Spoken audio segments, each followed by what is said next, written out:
first thing you have to know is yourself.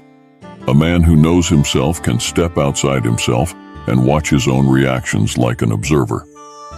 All money is a matter of belief. The real tragedy of the poor is the poverty of their aspirations. Labor was the first price, the original purchase, money that was paid for all things. It was not by gold or by silver, but by labor, that all wealth of the world was originally purchased. It is not by augmenting the capital of the country, but by rendering a greater part of that capital active and productive than would otherwise be so, that the most judicious operations of banking can increase the industry of the country. Happiness never lays its finger on its pulse. Consumption is the sole end and purpose of all production, and the interest of the producer ought to be attended to only so far as it may be necessary for promoting that of the consumer. No complaint is more common than that of a scarcity of money.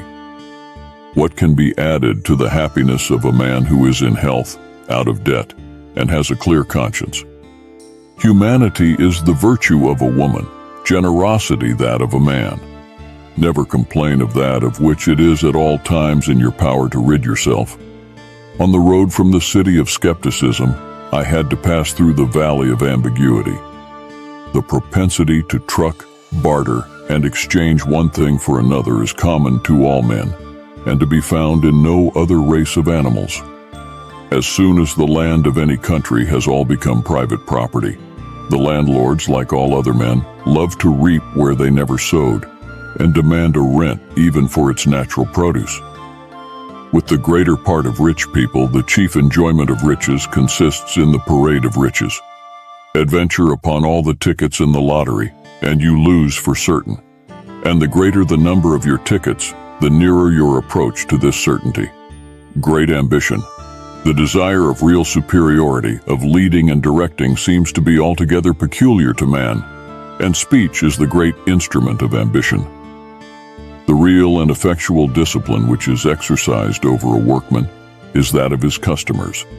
It is the fear of losing their employment which restrains his frauds and corrects his negligence. I have never known much good done by those who affected to trade for the public good. Little else is requisite to carry a state to the highest degree of opulence from the lowest barbarism, but peace, easy taxes, and a tolerable administration of justice. All the rest being brought about by the natural course of things.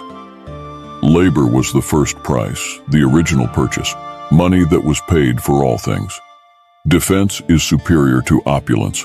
The man of system is apt to be very wise in his own conceit, and is often so enamored with the supposed beauty of his own ideal plan of government that he cannot suffer the smallest deviation from any part of it.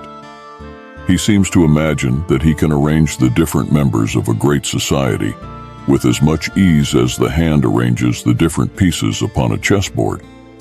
He does not consider that in the great chessboard of human society, every single piece has a principle of motion of its own, altogether different from that which the legislature might choose to impress upon it.